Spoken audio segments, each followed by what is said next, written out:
Hi, thanks for watching. I'm just doing a quick video about fast, convenient, light foods to bring with you that are healthy.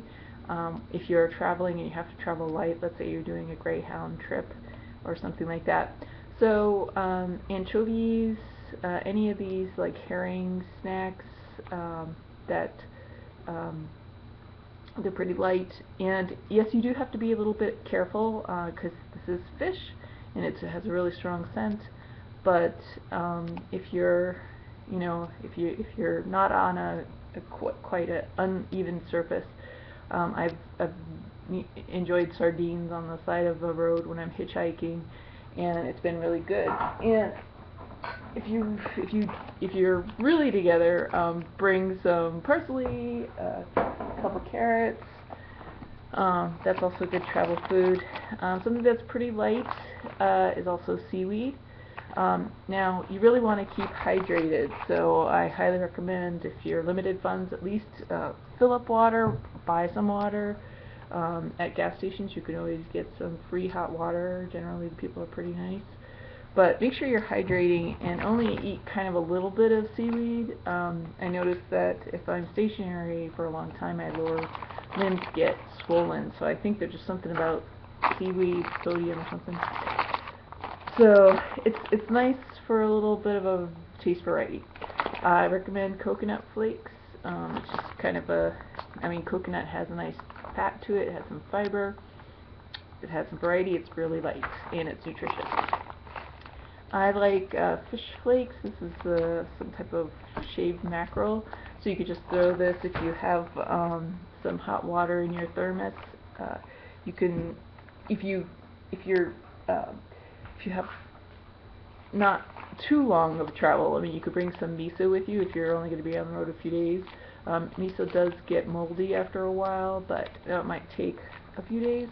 And you could throw some gelatin in with your miso soup along with those mackerel shavings. And you could also put some kudzu root starch. Kudzu root is supposed to be a good, helps you cope with addiction. So if you're craving chocolate or something, maybe have a little kudzu root in there.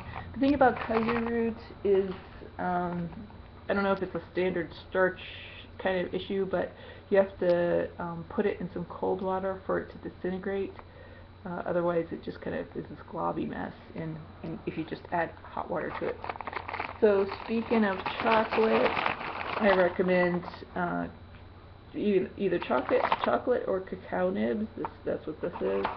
And cacao nibs, they're crunchy, they're bitter, chocolatey, but they're not like a Snickers bar. You're not gonna, want to eat it all at once, and it is kind of satisfying to crunch. I also really recommend bringing your own teas, and not necessarily in a box, but also if you're really prepared. So let's say you have your fish. It'd be really nice if you had some greens. You got your little salt packet. You got your little mustard packet. So you're having this nice little flavorful fishy thing. And I use my little tincture bottles, one with olive oil and the other with a little bit of vinegar.